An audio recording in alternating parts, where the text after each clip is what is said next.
ಆತ್ಮೀಯರೇ ನಮಸ್ಕಾರಗಳು. ನಾನು ಚಂದ್ರಶೇಖರ್ ಬಾಳೆ. ಗ್ರಾಮ ಸ್ವರಾಜ್ಯ ಮೀಡಿಯಾಗೆ ಸ್ವಾಗತ ಸುಸ್ವಾಗತ.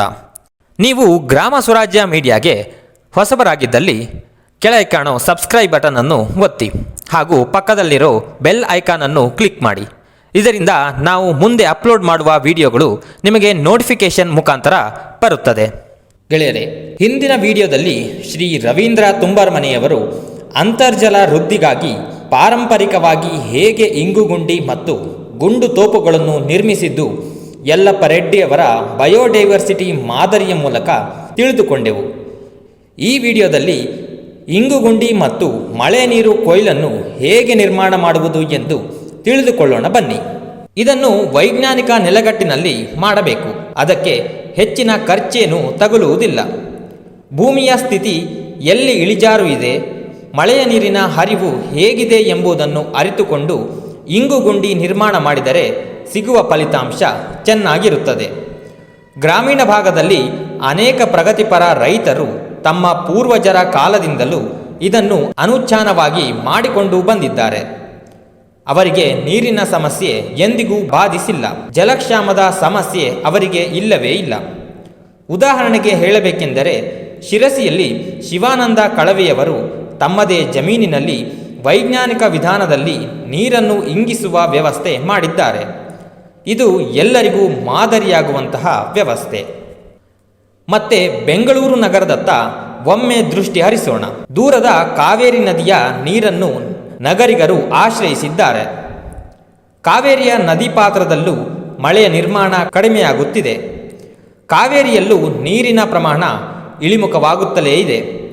ಇದೇ ಸ್ಥಿತಿ ಮುಂದುವರೆದಲ್ಲಿ ಮುಂದಿನ 3-4 ವರ್ಷಗಳಲ್ಲಿ ಕಾವೇರಿಯಿಂದ ಬೆಂಗಳೂರು ನಗರಕ್ಕೆ ಸಿಗುವ ನೀರಿನ ಪ್ರಮಾಣ ಇನ್ನೂ ಕಡಿಮೆಯಾಗಬಹುದು. ಆದರೆ ಅದಕ್ಕೆ ತದ್ವಿರುದ್ಧವಾಗಿ ನಗರದ ಜನಸಂಖ್ಯೆ ಏರುಗತಿಯಲ್ಲಿ ಸಾಗುತ್ತಲೇ ಇದೆ.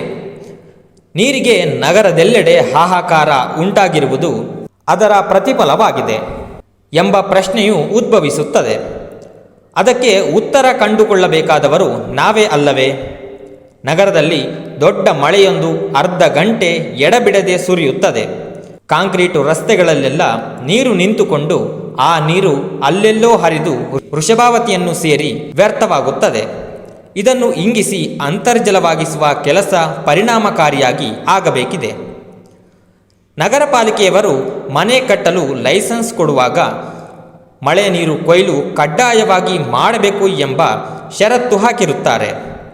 ಮನೆ ಕಟ್ಟಿಸುವವರು ಮತ್ತು ಗುತ್ತಿಗೆದಾರರು ಅದನ್ನು ಗಂಭೀರವಾಗಿ ಪರಿಗಣಿಸದೆ ನಾಮಕಾವಸ್ಥೆ ಒಂದು ವ್ಯವಸ್ಥೆ ಮಾಡಿ ಕೈ ತೊಳೆದುಕೊಳ್ಳುತ್ತಾರೆ.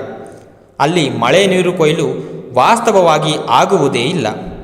ಜಲ ಮರುಪೂರಣವೂ ಆಗುವುದಿಲ್ಲ. ಪ್ರತಿ ಮನೆಯಲ್ಲೂ ಪ್ರತಿ ಬಡಾವಣೆಯಲ್ಲೂ ಮಳೆ ನೀರು ಕೊಯ್ಲು ವ್ಯಾಪಕವಾಗಿ ವೈಜ್ಞಾನಿಕವಾಗಿ ಆಗಬೇಕಿದೆ. ಹಾಗಾದಾಗ ನಗರದಲ್ಲಿ ಜಲಮಟ್ಟ ಮೇಲಕ್ಕೆ ಬರುತ್ತದೆ.